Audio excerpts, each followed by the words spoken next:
Chapter 18. The Treasure.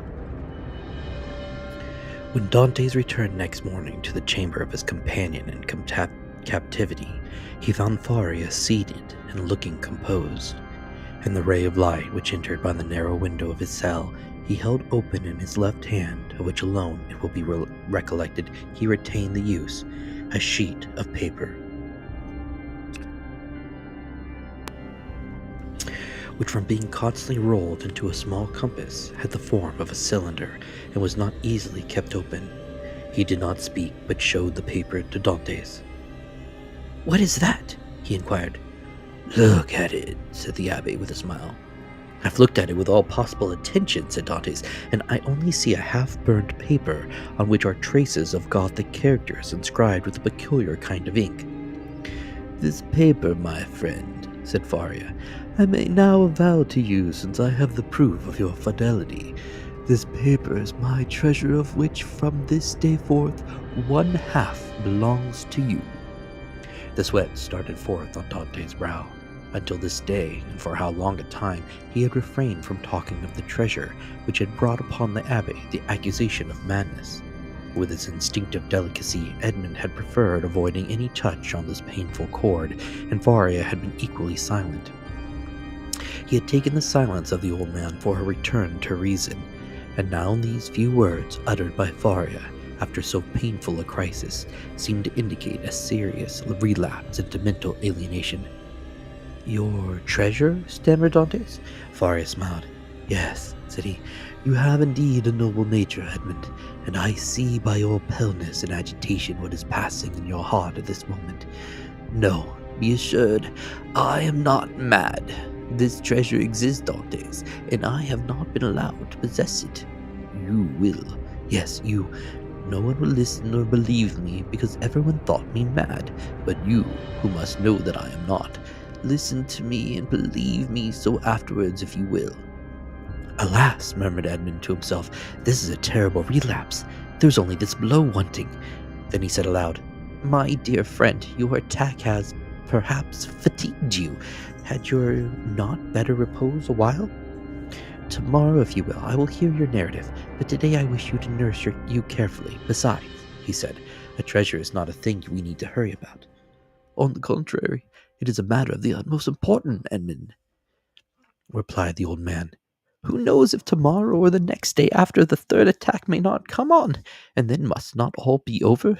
Yes, indeed, I have often thought with a bitter joy that these riches, which would make the wealth of a dozen families, will be forever lost to those men who persecute me. This idea was one of vengeance to me, and I tasted it slowly in the night on my dungeon in the despair of my captivity. But now I have forgiven the world for the love of you. Now that I see you young, and with a promising future, now that I think of all that may result to you in the good fortune of such disclosure, I shudder at any delay, and tremble lest I should not assure to one as worthy as yourself as the possession of so vast an amount of hidden wealth." Edmund turned away his head with a sigh. "You persist in your incredulity, Edmund," continued Faria. "My words have not convinced you. I see you require proofs. Well then, read this paper which I have never shown to anyone." "Tomorrow, my dear friend," said Edmund, desirous of not yielding to the old man's madness. "I thought it was understood that we should not talk of that until tomorrow." Then we will not talk of it until tomorrow, but read this paper." "I will not irritate him," thought Edmund, and taking the paper, of which half was wanting, half being burnt, no doubt by some accident, he read, "This treasure, which may amount to two of Roman crowns in the most distant A, of the second opening declared to belong to him alone, ere 25th of April, 149. "Well," said Faria, when the young man had finished reading it. "Why," replies Dantes, "I see nothing but broken lines and unconnected words, which are rendered illegible by fire."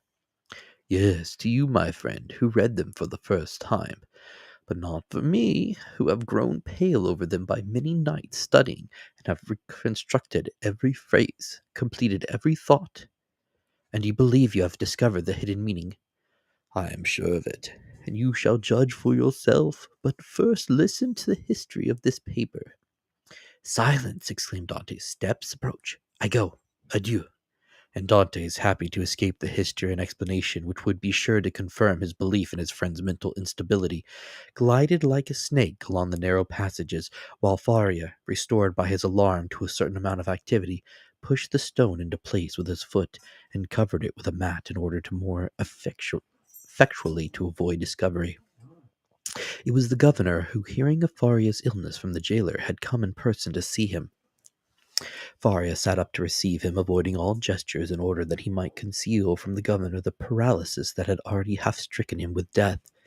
His fear was lest the governor, touched with pity, might order him to be removed to better quarters, and thus separate him from his young companion. But fortunately this was not the case, and the governor left him, convinced that the poor madman, for whom in his heart he felt a kind of affection, was only troubled with a slight indisposition. During this time, Edmund, seated on his bed with his head in his hands, tried to collect his scattered thoughts. Faria, since their first acquaintance, had been on all points so rational and logical, so wonderfully sagacious, in fact, that he could not understand how so much wisdom on all points could be allied with madness. Was Faria deceived as to his treasure, or was all the world deceived as to Faria?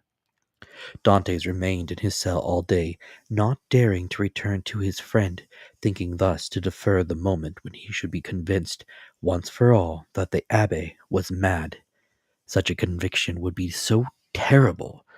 But towards the evening, after the hour for the customary visit had gone by, Faria, not seeing the young man appear, tried to move and get over the distance which separated them. Edmund shuddered when he heard the painful efforts which the old man made to drag himself along. His leg was inert, and he could no longer make use of one arm. Edmund was obliged to assist him, for otherwise he would not have been able to enter by the small aperture which led to Dante's chamber.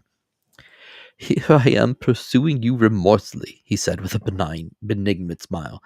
"You thought to escape my munificence, but it is in vain. Listen to me." Edmund saw that there was no escape, and placing the old man on his bed, he seated himself on the stool beside him. "You know," said the Abbe, "that I was the secretary and intimate friend of Cardinal Spada, the last of the princes of that name. I owe to this worthy lord all the happiness I ever knew. He was not rich, although the wealth of his family had passed into a proverb, and I heard the phrase very often, as rich as a Spada. But he, like public rumor, lived on this reputation for wealth. His palace was my paradise.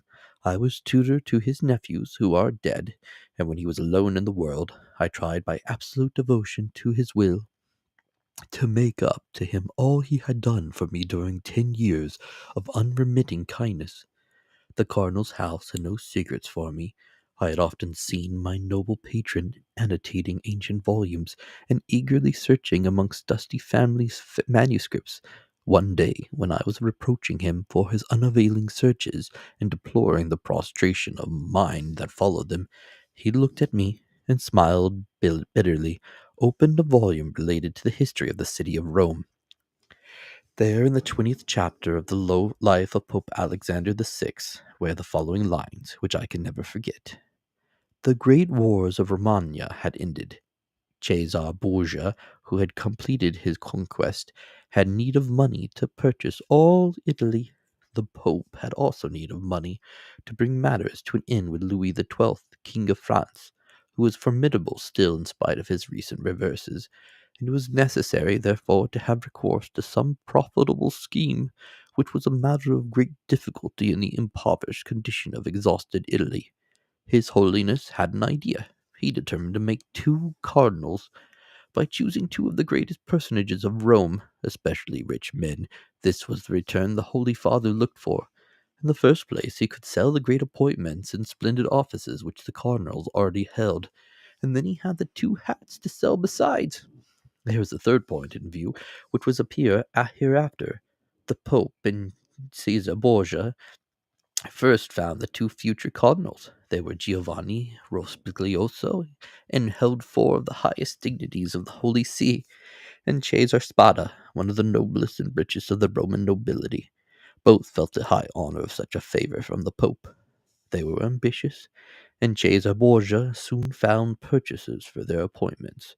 The result was that Rospigliosi and Spada paid for being cardinals, and 8 other persons paid for the offices the cardinals held before their elevation, and thus 800,000 crowns entered the coffers of the speculators. It is now to proceed to this last part of the speculation. The Pope heaped attentions upon Rospigliosi and Spada, conferred upon them the insignia of the cardinalate, and induced them to arrange their affairs and take up their residence at Rome.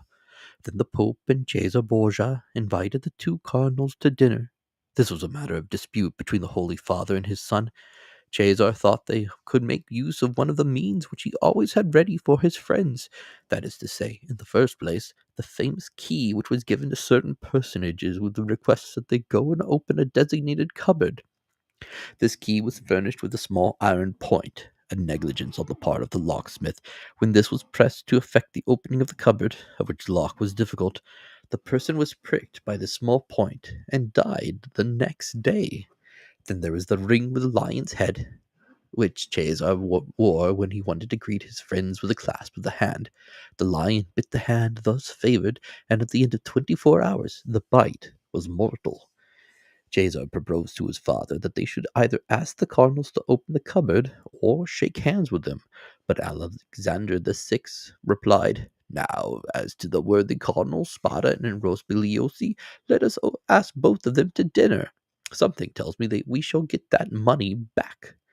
Besides, you forget, Cesar, an indigestion declares itself immediately, while a prick or a bite occasions a delay of a day or two." Cesar gave way before some such cogent reasoning, and the cardinals were consequently invited to dinner. The table was laid in a vineyard belonging to the Pope, near San Piedrina, a charming retreat which the cardinals knew very well by report. Rospigliosi, quite set up with his new dignities, went with a good appetite and his most ingratiating manner. Spada, a prudent man and greatly attached to his only nephew, a young captain of the highest promise, took paper and pen and made his will. He then sent word to his nephew to wait for him near the vineyard, but it appeared the servant did not find him. Spada knew what these invitations meant. Since Christianity, so eminently civilizing, had made progress in Rome, it was no longer a centurion who came from the tyrant with a message, "Caesar wills that you die," but it was a legate a latere, who came with a smile on his lips to say from the Pope, "His Holiness requests you to dine with him." Spada set out about 2 o'clock to San Piedrina. The Pope awaited him. The first sight that attracted the eyes of Spada was that of his nephew in full costume, and Cesare Borgia paying him most marked attentions. Spada turned pale as Cesar looked at him with an ironical air, which proved that he had anticipated all, and that the snare was well spread. They began dinner, and Spada was only able to inquire of his nephew if he had received his message. The nephew replied, "No," perfectly comprehending the meaning of the question. It was too late, for he had already drunk a glass of excellent wine, placed for him expressly by the Pope's butler. Spada at the same moment saw another bottle approach him, which he was pressed to taste. An hour afterwards a physician declared they were both poisoned through eating mushrooms. Spada died on the threshold of the vineyard. The nephew expired at his own door, making signs which his wife could not comprehend. Then Caesar and the Pope hastened to lay hands on the heritage, under pretence of seeking for the papers of the dead man. But the inheritance consisted in this only, a scrap of paper on which Spada had written, "I bequeath to my beloved nephew my coffers, my books, and amongst others, my breviary with the gold corners, which I beg you will preserve in remembrance of his affectionate uncle." The heirs sought everywhere, admiring the breviary, lay hands on the furniture, and were greatly astonished that Spada, the rich man, was really the most miserable of uncles. No treasures, unless they were those of science, contained in the library and the laboratories. That was all. Cesar and his father searched, examined, scrutinized, but found nothing, or at least very little, not exceeding a few thousand crowns in plate, and about the same in ready money. But the nephew had time to say to his wife before he expired, "Look well among my uncle's papers. There is a will." They sought even more thoroughly than the august heirs had done, But it was fruitless. There were 2 palaces and a vineyard behind the Palatine Hill, but in these days landed property had not much value, and the 2 palaces and the vineyard remained to the families. They were beneath the rapacity of the Pope and his son. Months and years rolled on. Alexander VI died, poisoned, by what mistake. Caesar, poisoned at the same time, escaped by shedding his skin like a snake. But the new skin was spotted by the poison till it looked like a tiger's. Then, compelled to quit Rome, he went and got himself obscurely killed in a night skirmish, scarcely noticed in history. And after the Pope's death and his son's exile, it was supposed that the Spada family would resume the splendid position they had held before the cardinal's time. But this was not the case. The Spadas remained in doubtful ease. A mystery hung over their dark affairs, and the public rumor was that Caesar, a better politician than his father, had carried off from the Pope the fortune of the 2 cardinals. I say the 2 because Cardinal Rispigliosi, who had not taken any precaution, was completely despoiled. Up to this point, said Faria, interrupting the thread of his narrative, this seems to be very meaningless, no doubt, eh? Oh, my friend, cried Dantes. On the contrary, it seems if I were reading a most interesting narrative. Go on, I beg of you. I will. The family began to get accustomed to their obscurity. Years rolled on, and amongst the descendants some were soldiers, others diplomatists, some churchmen, some bankers, some grew rich, and some were ruined. I come now to the last of the family, whose secretary I was, the Count of Spada. I had often heard him complain of the disproportion of his rank with his fortunes, and I advised him to invest all he had in an annuity. He did so, and thus doubled his income. The celebrated breviary remained in the family, and was in the Count's possession. It had been handed down from father to son, for the singular clause of the only will that had been found had caused it to be regarded as a genuine relic, preserved in the family with superstitious veneration. It was an illuminated book with beautiful Gothic characters, and so weighty with gold that a servant always carried it before the cardinal on days of great solemnity.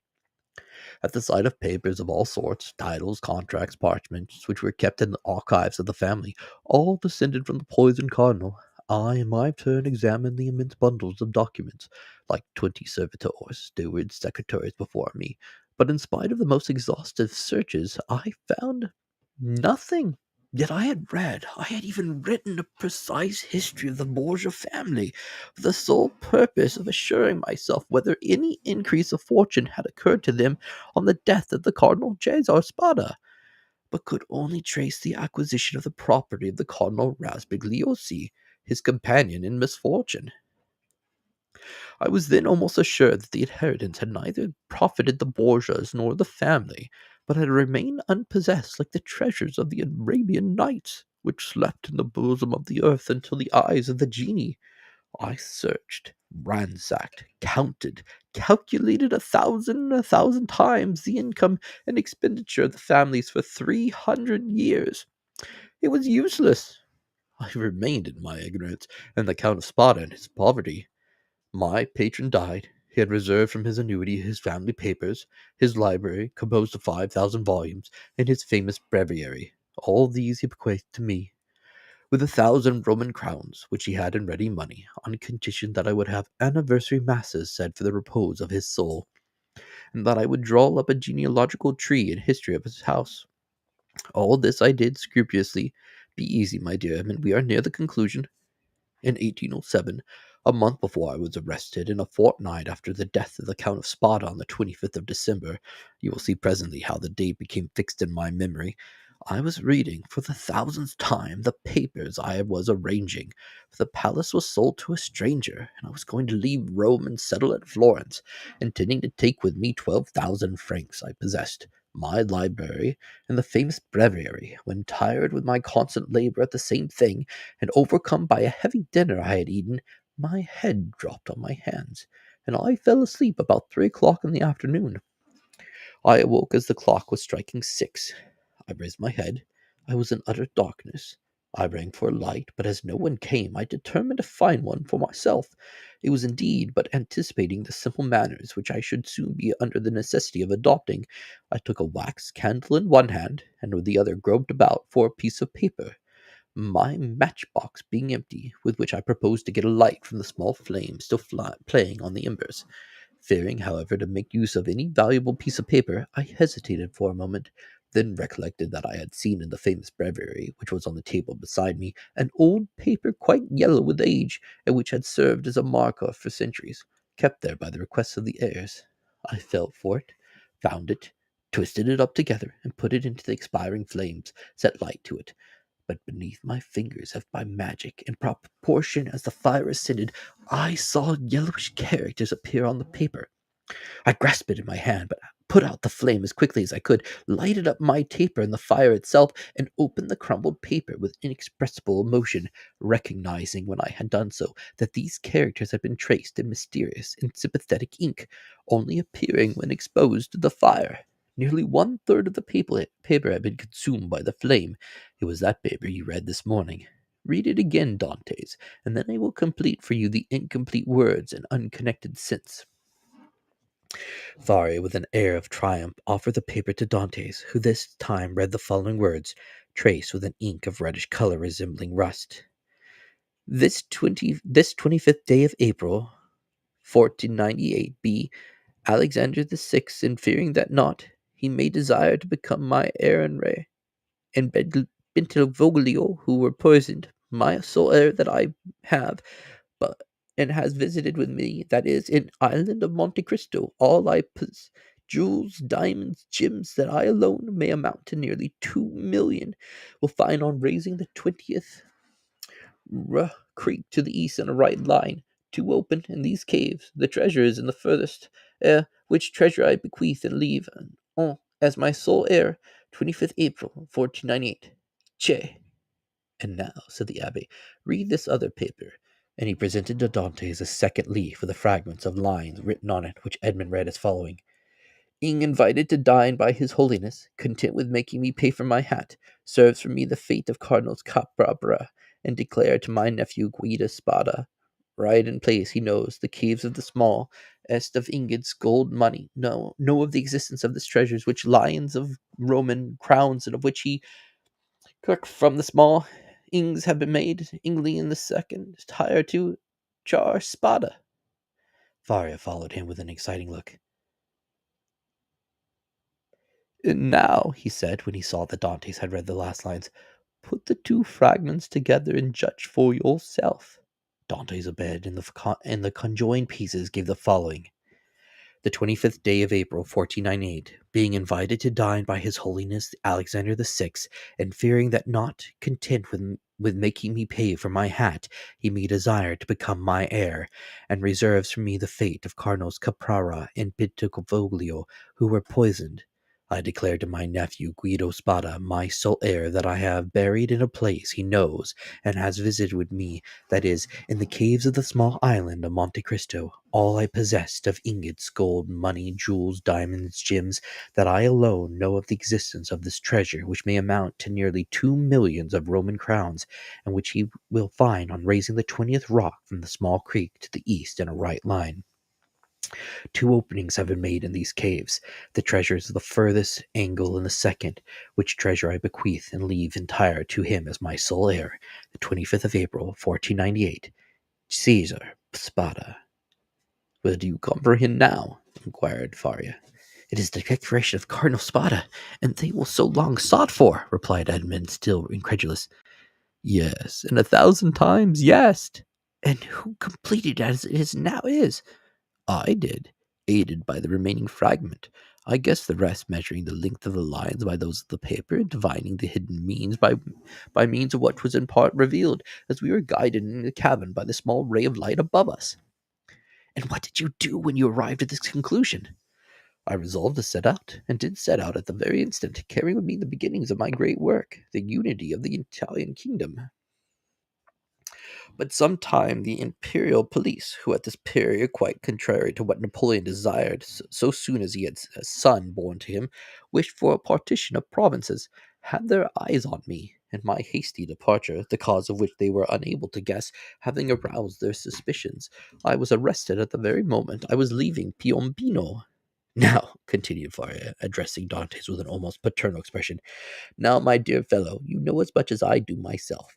If we ever escape together, half this treasure is yours. If I die here, and you escape alone, The whole belongs to you. But, inquired Dantes, hesitating, has this treasure no more legitimate possessor in the world than ourselves? No, no, be easy on that score. The family is extinct. The last Count of Spada, moreover, made me his heir, bequeathing to me this symbolic breviary. He bequeathed to me all it contained. No, no, make your mind satisfied on that point. If we lay hands on this fortune, we may enjoy it with remorse. And you say this treasure amounts to 2 millions of Roman crowns, nearly 13 millions of our money. Impossible, said Dante, staggering at the enormous amount. Impossible? And why? Asked the old man. The Spada family was one of the oldest and most powerful families of the 15th century. In those times, when other opportunities for investment were wanting, such accumulations of gold and jewels were by no means rare. There are this time Roman families perishing of hunger, though possessed of nearly millions in diamonds and jewels, handed down by entail, and which they cannot touch. Edmund thought he was in a dream. He wavered between incredulity and joy. I have only kept this secret so long from you, continued Faria, that I might test your character, and then surprise you. Had we escaped before my attack of catalepsy, I should have conducted you to Monte Cristo. Now, he added with a sigh, it is you who will conduct me thither. Well, Dantes, you do not thank me. The treasure belongs to you, my dear friend, replied Dantes, and to you only. I have no right to it. I am no relation of yours.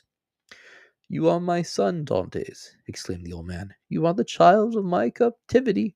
My profession condemns me to celibacy. God has sent you to me to consul at one and the same time.